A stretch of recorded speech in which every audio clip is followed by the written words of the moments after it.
Halo semuanya, berjumpa dengan saya Eka di channel Bismart. Kali ini saya akan membagikan tutorial membuat format sebuah invoice menggunakan Microsoft Excel. Jadi seperti yang sudah teman-teman lihat di sini, ini adalah contoh format invoice yang akan saya bagikan. Di sini ada nama perusahaan. Ya, misalnya ini adalah nama perusahaan saya. Kemudian ada tanggal, customer. Jadi nanti di bawah sini saya akan isikan nama customernya. Di bagian B5 saya akan mengisikan kode customer, dan pada C5 ini adalah nama customernya. Berikutnya ada kode barang, nama barang, unit, quantity, harga, jumlah. Di sini saya juga sertakan PPN dan diskon. Yang pertama kita akan mengisikan tanggal. Oke. Di sini saya contohkan tanggal 20 Juli. Ya, jadi format tanggal yang ada pada invoice saya adalah seperti ini. Jika teman-teman ingin mengganti format tanggalnya, gampang. Tinggal klik kanan, pilih format cell, ya, kemudian pilih date. Di sini teman-teman sudah disuguhi beberapa pilihan format tanggal. Jadi format tanggal mana yang diinginkan itu bisa dipilih, ya. Berikutnya ada customer. Oke. Jadi pada customer ini saya sudah membuatkan catatan customer saya pada lembar kerja customer.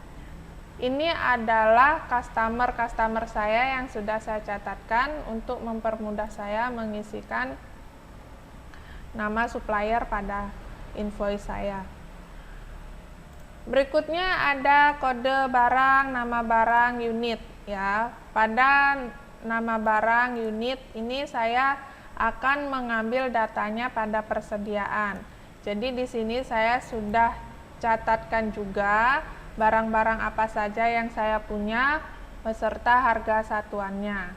Sehingga nanti saya bisa lebih gampang untuk mengambil data tersebut. Harga di sini adalah harga satuan. Nanti datanya akan saya ambilkan juga pada persediaan. Jadi ini adalah data yang akan saya ambil. Kita isikan dulu pada customer. Jadi pada customer ini saya akan menggunakan fungsi VLOOKUP untuk mengambil data pada data customer. Sehingga nanti ketika saya ketikkan kodenya, maka secara otomatis akan muncul nama customernya. Ya, jadi saya menggunakan fungsi VLOOKUP. Kurung buka, kita ke B5, titik koma, customer, kita blok datanya dari A2 sampai B12, kita kunci, titik koma 2, kurung tutup, enter. Ya, jadi ini adalah rumus yang akan saya gunakan untuk mengisi pada customer. Misalnya saya isikan P005, ya. Jadi P005 adalah Warung Madiun. Oke. Berikutnya nama barang. Pada nama barang ini saya juga akan menggunakan fungsi VLOOKUP untuk mengambil data pada persediaan. Ya, jadi saya akan menggunakan fungsi VLOOKUP. Kode barang, titik koma, ke persediaan, kita blok datanya dari A2 sampai D14, kita kunci sel, titik koma, 2. Kurung tutup, enter. Jadi ini adalah rumus yang akan saya gunakan untuk mengambil data dari persediaan. Oke, contohnya ada pembelian mangga. Yang berikutnya unit. Unit di sini saya juga akan menggunakan fungsi VLOOKUP untuk mengambil data pada persediaan. Jadi ini nanti yang akan saya ambil. Sama dengan VLOOKUP, kurung buka, kode barang, titik koma, ke persediaan, kita blok datanya, kemudian kita kunci titik koma 3. Ya, jadi pada baris ketiga yang akan kita baca. kurung tutup, enter. Oke, secara otomatis akan muncul karena di sini saya sudah ketikkan kode. Yang berikutnya harga. Untuk menarik data dari persediaan, ya, untuk menarik data dari persediaan ini, saya akan menggunakan fungsi SUMIF. Jadi fungsi SUMIF yang akan saya gunakan sama dengan SUMIF kurung buka, kita ke persediaan, kita blok datanya dan kita kunci, titik koma, kembali ke invoice, kita pilih kode barang, titik koma, kita kembali lagi ke persediaan, kita blok harga, Pak, harga satuan, kita kurung tutup, enter. Oke, jadi ini adalah harga satuan dari si mangga. Jadi ini adalah rumus yang akan kita gunakan untuk mengambil data dari persediaan. Ya. Berikutnya jumlah. Pada jumlah ini adalah perkalian dari kuantiti dan harga. Sama dengan kuantiti kali harga. Enter. Ini adalah jumlah. Contohnya saja, misalnya penjualan mangga kita ada 3 kilo. Oke, maka serat otomatis akan muncul. Selanjutnya subtotal. Sama dengan sum kurung buka, kita blok data, kurung tutup, enter. Ya, jadi ini adalah subtotalnya. Saya di sini juga ingin menyederhanakan desimalnya ya. Jadi biar tidak ada 2 digit di belakang koma. Di sini juga sama. Selanjutnya ada PPN. PPN ini adalah perkalian dari subtotal dikalikan dengan 10%, ya. Jadi subtotalnya ini dikalikan dengan 10%, maka kita akan tahu berapa nilai PPN-nya.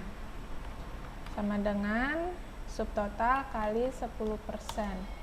Oke, jadi ini adalah nilai PPN-nya. Selanjutnya total setelah PPN. Jadi total setelah PPN itu adalah subtotal ditambahkan dengan PPN. Ini adalah nilai total setelah PPN. Selanjutnya diskon.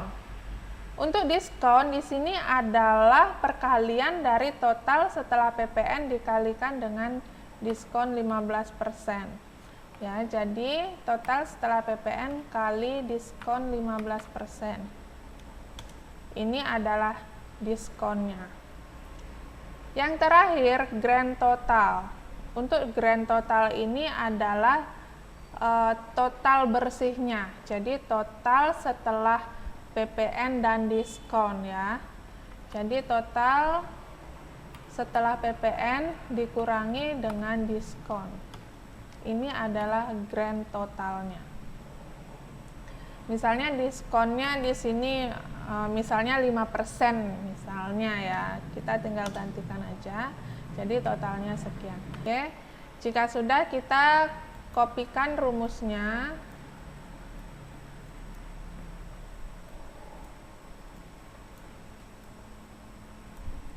Setelah kita kopikan rumusnya, kita bisa mencoba melakukan beberapa transaksi penginputan pada invoice ya.